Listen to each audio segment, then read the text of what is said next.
Kentuckians are learning that there is no such thing as a moderate Democrat. They all follow the same playbook. Now, for months, the Ingram angle has been ahead of the curve when it comes to COVID and the potential mitigation efforts that have followed. From the split science on masks to the damaging effect of lockdowns and their effectiveness on a populace and on this virus, we've challenged the consensus, and time and again, we've been proven right. Now that includes highlighting that the immunity to COVID doesn't hinge on antibodies alone, but that other cells, known as the killer T cells, also play a key role. For questioning the consensus, we were tarred and feathered, essentially, by the media medical cartel, but once again, our independent thinking has been vindicated. The New York Times reporting on a new study that found 8 months after infection, most people who have recovered still have enough immune cells to fend off the virus and prevent illness. These cells, including T cells, may persist in the body for a very, very long time to come. Joining me now is Dr. William Grace, oncologist and hematologist, and Alex Berenson, former New York Times reporter, author of Unreported Truths About COVID-19 and Lockdowns, Part 2. Dr. Grace, this has been obvious for months. So why did it take the media and the medical establishment so long to catch up? There may have been political motives for that, but we've known that basically of the two components of the immune system, there's the chemical part, that's the antibody, and there's the cellular immune system, which is extremely important. They not only kill the cells, but they store memory cells to know how to redo when re-challenged with the same infection. They know how to fight that infection and do it more efficiently than the first time around. And the good news, Laura, is that the new vaccines produce a greater immunity than the natural infection themselves. So there's a lot of great news here. And Alex, on this issue of masks and the New York Times reporting on that Danish study that was considered to be so controversial, people didn't even want to talk about it. What should we take away from this? What we should take away is that masks are basically useless as a protective measure. I mean, there wasn't much doubt about that before. There had been a very good meta-analysis done several months ago that was published in the CDC journal that suggested that. But this study was randomized. It had several thousand people, and it essentially showed that wearing masks does not protect the wearer at all from the coronavirus, not from the flu. This was done, this spring in Denmark, and it was done with the coronavirus. It was a very, very well-designed study. Frankly, if a drug company had a drug in trials that had this trial result, they would discontinue development of the drug. There's just no evidence that masks protect the wearer. Now, we can discuss this other issue of source control. We can discuss my mask protects you. There's not very good evidence for that, but that's much harder to test in a big randomized trial. But the CDC said last week masks may protect the wearer, and they should just stop saying that.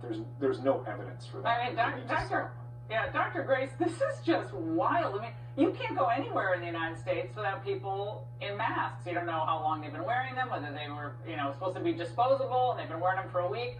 But this is mask mandate on steroids now, everywhere, pretty much everywhere. Yeah, and I agree with Alex. The problem here is there's a big difference between masks. In the hospital, we wear N95 masks and face protection because we're in an environment taking care of COVID patients where the virus is very active and very concentrated.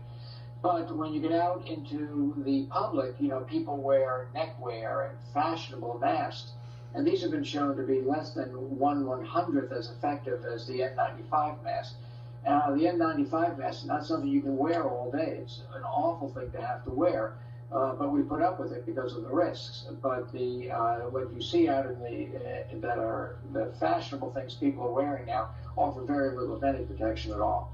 No, and Alex, really quickly, like the Twitter scolds are tweeting today saying, oh, well, we've said it only protects, it's for others, not for you. But so if the virus can't get through to you... There's not really evidence of that. That's right. Why would you think this works one way and not the other? Now, there's a lot of complicated mechanistic stuff here, but the fact is, the doctor is right. N95s, and they are completely different species, and that's been, you can demonstrate that 100 different ways. But the mask, the cloth mask, or even the surgical mask that the CDC recommends, this Danish study just puts the end to this. Yeah, well, then they had the Marines. Yeah, we had the Marine quarantine survey as well that showed that Marines who were in the clearest lockdown, they still got it with masks and social distancing. I mean, that was even more, to me, that was even more devastating on both fronts. Right. Let me get into what De Blasio was saying about schools. This was today. He announced that the schools in New York would be closing. Watch.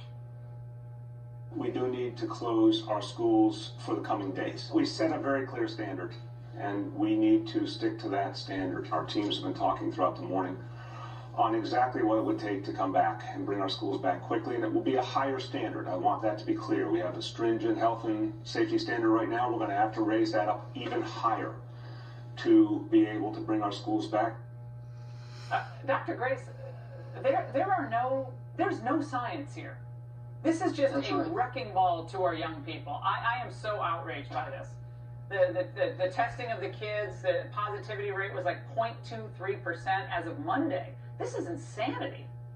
And it's also interfering with herd immunity, which is very important in the successful conquering of this virus and returning to normal. Alex, on the schools, you've been such an outspoken critic of these closures. Final thoughts on this? I mean, it's disgusting. It's disgusting. It's punishing children for a virus that they are effectively at no risk from. I'm not sure why we're doing this except to placate teachers' unions. And, you know, many jurisdictions now are talking about no schools through at least April. Okay, and some places are saying don't expect schools until fall of 2021. Already you can see I mean, it is just wrong. And This is child abuse. I mean, it's child abuse, and people voted for this. This is what I don't understand. Parents, if you voted for the Democrats, this is what you voted for. This is absolute insanity. Gentlemen, I don't want to grandstand over you. Thank you, though, so much. Holidays for me.